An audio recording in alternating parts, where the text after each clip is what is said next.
The director's report. I'll just kind of look here quick if I can find it. For July, you know, our numbers took like 35 to meet us. When I first saw it, I about fell off my chair, but it's the same thing as it was in 2009.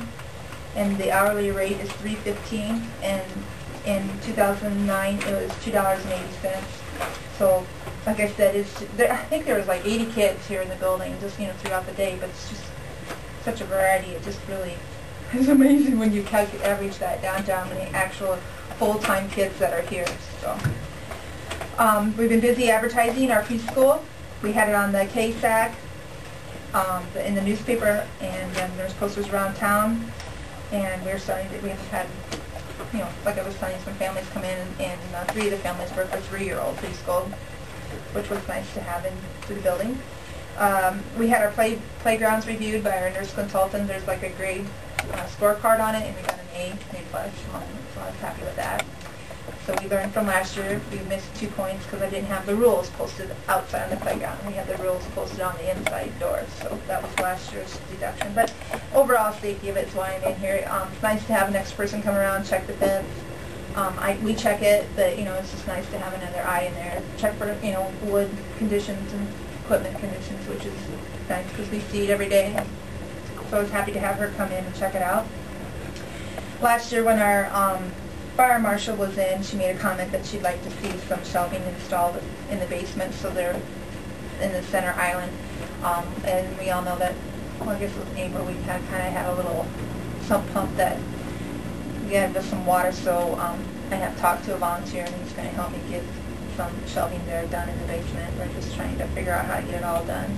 You're saying in the center of the basement? In the basement? center of the basement. We're supposed to have a 3-foot circumference around the hot water heater and the, or 3 feet, yeah, for our purposes. And we do. We're fine with that, but it just seems like if we don't know what to do with it, like everybody just take it to the basement, but we need to do a real good basement cleaning down there, so, but we need to have a place to help with organizing it, so.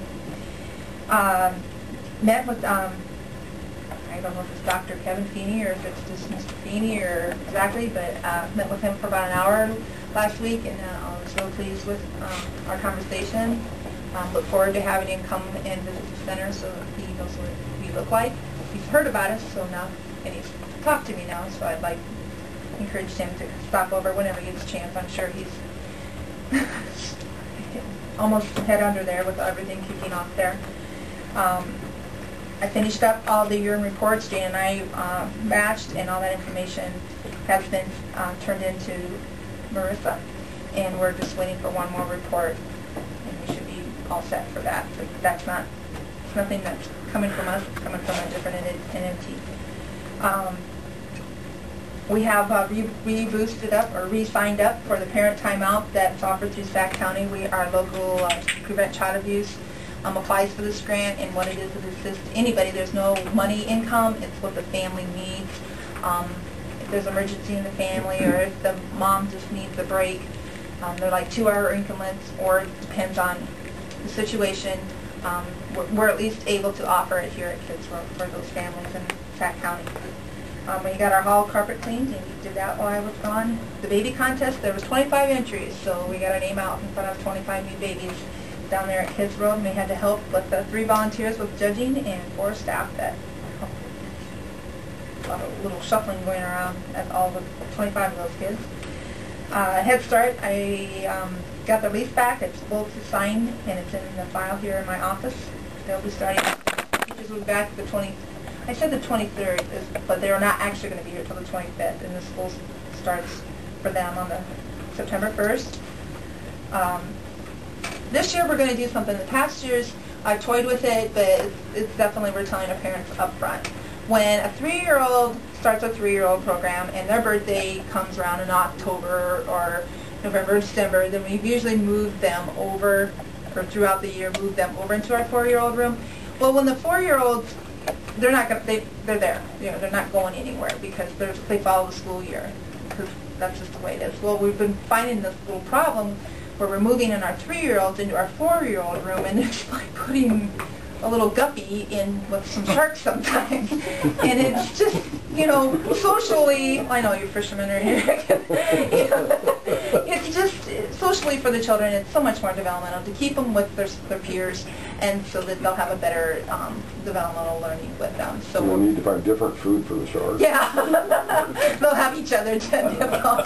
No, I just, Amy and I have been, and through some of the training we've had, continuity of care with the children, and especially at those ages. I mean, all ages. I just eventually I want to try to do it the whole building, but. So if they start in the 3-year-old room, they're going to stay in the 3-year-old room. How does that work with the 4-year-olds then? They're there because they're over at the beginning. Yep, right? yep, and they won't move up into the school age room until school's out. They just out of school program. Basically, yep, that's what we're going to be doing. And they're really pushing the continuity of care with the provider, like even in our infant room to the age of 2. So they like the same person stays with that group. If you come in as an infant, you stay with them to the age of 2. So they would, basically they're going to move in rooms. The teacher's going to move with the kids, and they're all going to probably move at the same time, same like we're doing with the calendar year. So they can be with their peers, and you know, it's to encourage more like they would be at home with the mother or the parent that's with them, so they have a continuity of care with that. So that's where that's heading now. It's kind of in there. Didn't they used to encourage you to move them around their birthdays? Before, yeah. And now they're saying, yeah. Don't Well, necessarily do that. yeah. Keep them with their age group peers. But if you start out like the school year starts out, anybody that's for September, is it 15th? There's a date that they got to be 5, and so that's kind of what we'll start here. It's the same thing. September 15th, you're in this group, and the staff will just stay with those kids. So. I know. There's always so many. Keep changing. Yeah, improving. Probably all back to the way you guys were raised. No. You gotta try something new. See what works. Get their statistics on it all. Fall Bob Stills will start August 30th and run through September 7th. The wraparound grant report I have started. I haven't yet completed. But we do receive it again for the following year, and this is assistance for a child that's in the Head Start program to come here before and after. Again, they're looking for continuity of care, not taking the child out of the surrounding, like the Head Start, like this building, and taking them to taking them to another location. It's keeping them with continuity of care, again, with familiar faces that the child's with. And so we do have one spot for that to be able to do. And I'm working with a Boynton's here on this buzzer for the outside door system.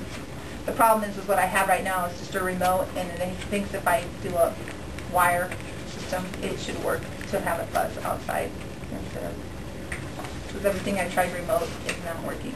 And that was a comment that was made at the last meeting, and from a parent, which is good. It is definitely a concern. Is there any comments or questions about my board report or anything for it?